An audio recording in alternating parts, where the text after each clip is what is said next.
Shabbat Shalom to everyone. It's a pleasure to have so many of our children here this evening. And I'm going to use this space for a mix of a Devar Torah and a story for you that I'm going to tell because you're here, okay? So we're in the Torah reading at a really amazing moment. 2 weeks ago, we crossed the Sea of Reeds. We became free people for the very first time. And we sang that beautiful song to God, saying, thank you so much. It includes Micha Mocha. And last Shabbat, what are the 10 things above my head?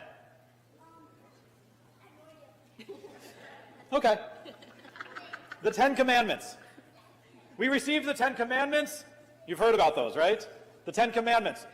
And we're at this week's Parshat Mishpatim, a Torah reading all about laws. Lots and lots of rules about what you should follow. And we get all these rules because God tells us we are supposed to become a holy nation. We're supposed to be good boys and girls, good parents, good adults, and we're supposed to be holy. And so we often think that these rules that we have, whether they're in the classroom or God gives them to us, it's those rules that tell us if we're living ethical lives, if we're being good people or not, doing the right thing. Yet, so much judgment that we have actually happens outside of the rules. The things that don't happen for us adults in a courtroom. Rather, each and every day, we form opinions. We evaluate someone. We decide whether we want you to be our friend or not, or we'll invite you to play on the playground with us during recess, or a bit different in our adult lives, but the same ideas.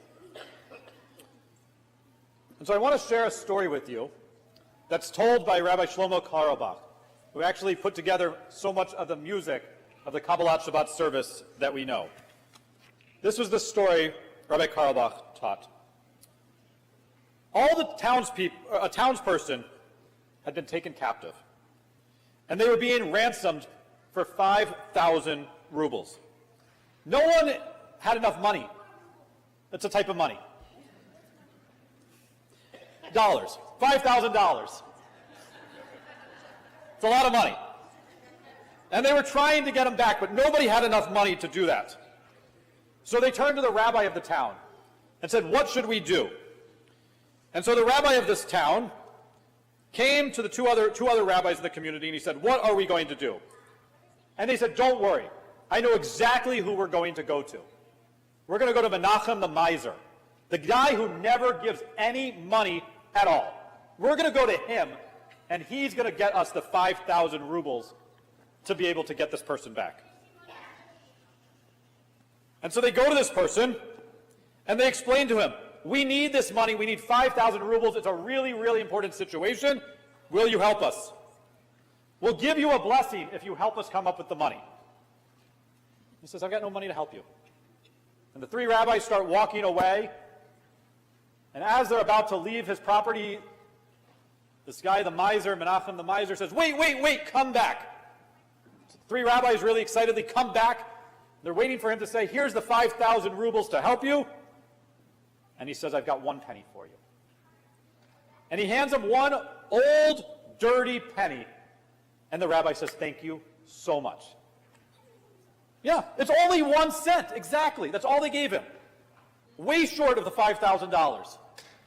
And he starts walking, the three rabbis start leaving again.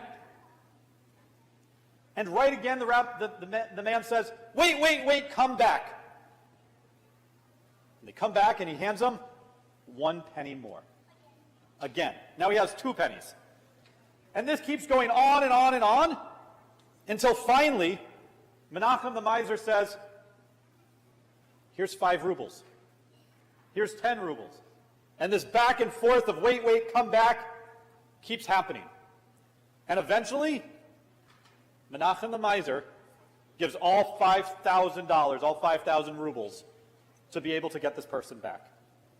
And the 2 rabbis that didn't know this man said, did you know all along that Menachem the miser had the type of money to be able to get to 5,000 rubles?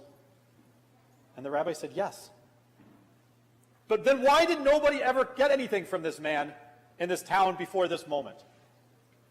And the rabbi said, because no one allowed him to give what he was wanting to give at that moment. We all thought he could give 5,000 rubles right away, and he wanted to give one dirty penny. And we had to accept it, and when he felt welcomed and accepted in part in our community, that's when he opened himself up and was no longer Menachem the miser.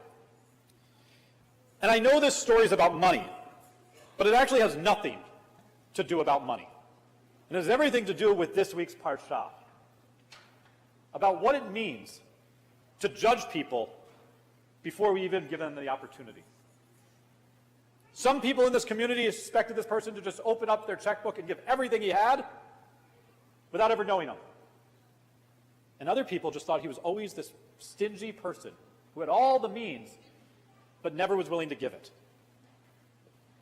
But each and every one of us are guilty of that in our life in some way or another. We see someone and we shut them out immediately.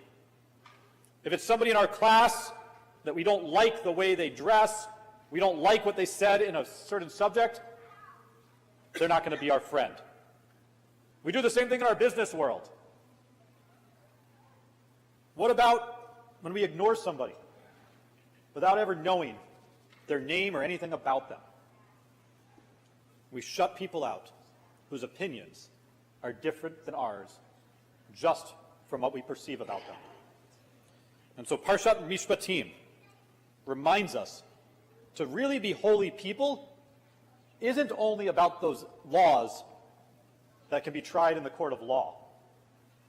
It's so much more about how we hold ourselves up in front of others, not judging them before we give them this chance to no longer become Menachem the miser, because that's where true holiness, true beauty lies, and we don't know what's on the other side if we don't give that person the opportunity.